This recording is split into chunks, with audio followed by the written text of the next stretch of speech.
Assalamualaikum warahmatullahi wabarakatuh. Berjumpa lagi dengan saya di sini, Tasya Putri Mubarak. Dalam video kali ini, saya akan menjelaskan tentang sejarah sistem operasi dari generasi 1 sampai generasi 5. Oke, langsung saja kita lanjut ke videonya.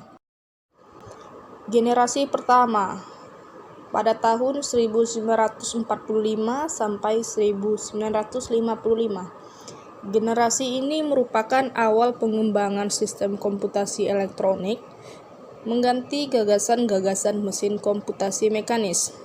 Manusia memerlukan perangkat komputasi untuk mengatasi keterbatasannya dalam melakukan komputasi. Manusia mempunyai keterbatasan dalam komputasi, yaitu kecepatan penghitung manusia terbatas, lalu manusia sangat mudah membuat kesalahan.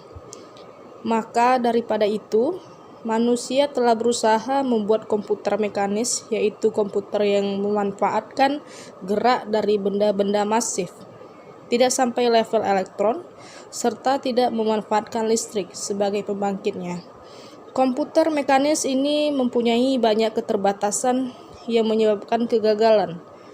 Komputer mekanis mempunyai dua penyebab kelemahan, yaitu kecepatan komputasi dibatasi inersia bagian-bagian yang bergerak. Lalu transmisi informasi alat-alat mekanis tidak praktis, susah dipakai, serta tidak andal. Generasi kedua pada tahun 1955 sampai 1965. Komputer generasi kedua ini merupakan batch processing system. Batch processing system ialah tugas-tugas dikumpulkan di dalam satu rangkaian, kemudian dieksekusi secara berurutan. Pada generasi ini, tugas-tugas adalah program-program yang harus dikerjakan oleh komputer. Program-program ini dituliskan di tape. Lanjut pada generasi ketiga, yaitu pada tahun 1965 sampai 1980.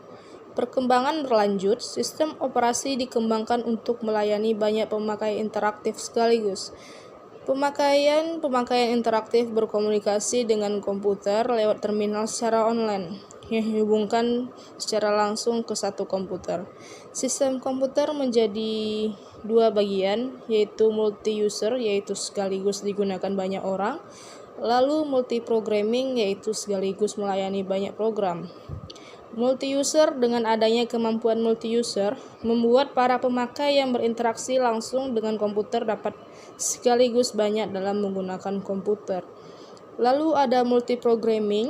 Multi-programming berarti komputer melayani banyak tugas atau proses program yang dijalankan sekaligus pada satu waktu. Teknik multi-programming meningkatkan utilitas pemroses dengan mengorganisasikan semua tugas. Dalam hal ini, pemrosesan selalu mempunyai satu tugas yang harus dieksekusi. Lalu kita lanjut ke time sharing. Time sharing merupakan varian dari multi-programming, yakni tiap pemakai satu terminal online. Pemrosesan hanya memberi layanan pada pemakai aktif dengan bergantian secara tepat. Daya lambat yang digunakan bersama sharing menimbulkan bottleneck, maka dikembangkan teknik spoiling. Teknik spoiling adalah membuat peripheral seolah-olah dapat digunakan bersama-sama sekaligus pada saat yang sama, dapat diakses secara simultan. Teknik ini dilakukan dengan cara menyediakan beberapa partisi memori. Generasi keempat, yaitu pada tahun 1980 sampai 2000-an. Pada generasi keempat ini, sistem operasi tidak lagi hanya diperuntukkan untuk satu mode pengolahan, tetapi telah ditunjukkan untuk banyak mode pengolahan. Misalnya mendukung batch processing, time sharing, network, dan soft real-time application sekaligus. Hanya hard real-time application sulit disatukan dengan mode-mode pengolahan yang lainnya karena berisiko tinggi. Pada generasi ini, kenyamanan mengoperasikan sistem komputer juga dinilai penting. Komputer yang makin ampuh telah sanggup memberi antarmuka grafis yang nyaman.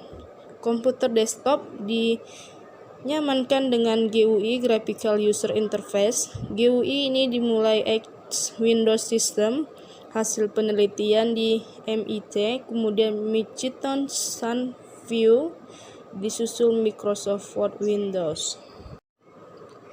Lalu yang terakhir adalah generasi kelima. Komputer generasi kelima memang belum terwujud, karena komputer generasi ini merupakan komputer impian masa depan. Pembuatan bentuk komputer generasi kelima tentunya akan lebih kompleks.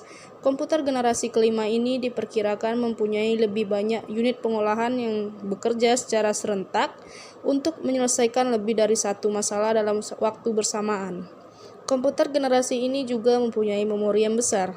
Komputer impian diperkirakan akan mempunyai kepandaian tersendiri atau dapat membuat keputusan sendiri. Sifat luar biasa komputer ini disebut sebagai kecerdasan buatan.